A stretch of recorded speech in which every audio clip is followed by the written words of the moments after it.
निवेश के लिहाज से समझें, क्या सही स्ट्रेटजी है इस वक्त निवेश की? इतने बढ़िया करेक्शन के बाद इक्विटी ही प्रीफर करें या फिर एक प्रॉपर एसेट एलोकेशन हो, क्योंकि एक तरफ गोल्ड लाइफ हाई पर है, ठीक है, हमारे हिंदुस्तान में किस्मत अच्छी चल रही है, इक्विटी में नहीं तो गोल्ड में तो पैसा बन गया है। सो किस तरह का एसेट एलोकेशन इस वक्त होना ये चाहिए? बिल्कुल सही बताया आपने। सो चाहे गोल्ड में भी ईटीएफ के जरिए या गोल्ड फंड के जरिए आपने कुछ पैसा रखा, कुछ पैसा अपना इक्विटी फंड्स में रखा, कुछ पैसा आपने अपना फिक्स इनकम फंड में रखा। और निवेशक एक गलती हो जाती है कहीं ना कहीं कि आप पिछले कुछ समय का रिटर्न देखते हो और लगता है कि यही एसेट क्लास सबसे अच्छी है। आज शायद लोगों को लग रहा होगा गोल्ड में ही पूरा लगा देना चाहिए, तो पिछले 1 साल 3 साल का रिटर्न देखोगे तो गोल्ड का सबसे अच्छा है। पर ऐसा नहीं होगा, बिकॉज गोल्ड पड़ा है, कंपनी के मुनाफे बढ़ रहे हैं हर साल, तो उसमें कैश फ्लो आ रहा है, तो उसका रिटर्न बढ़ेगा।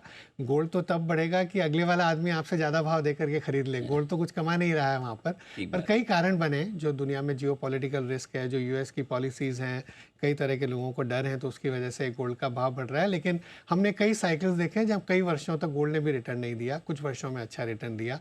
इसीलिए ये ज़रूरी है कि सारी एसेट क्लास रखें। और जब शेयर बाजार इतना अच्छा चल रहा था 5 साल, तो लोग फिक्स इनकम को तो भूल ही गए। जब हम लोगों को कहते थे कि उसको भी देखो, आपको 7-7.5% की 10 साल का करेक्ट। बॉन्ड था, अभी भी 665 है 10 ईयर यील्ड। आरबीआई तो ब्याज की दरें कम कर ही रही है, लिक्विडिटी भी बढ़ा रही है। लेकिन लोग बोले अरे 20% का रिटर्न हुआ है, 7% वाली चीज़ क्यों दिखा रहे हो? पर हम तो यही कहते थे कि भाई पैसा अपना सब जगह होना चाहिए।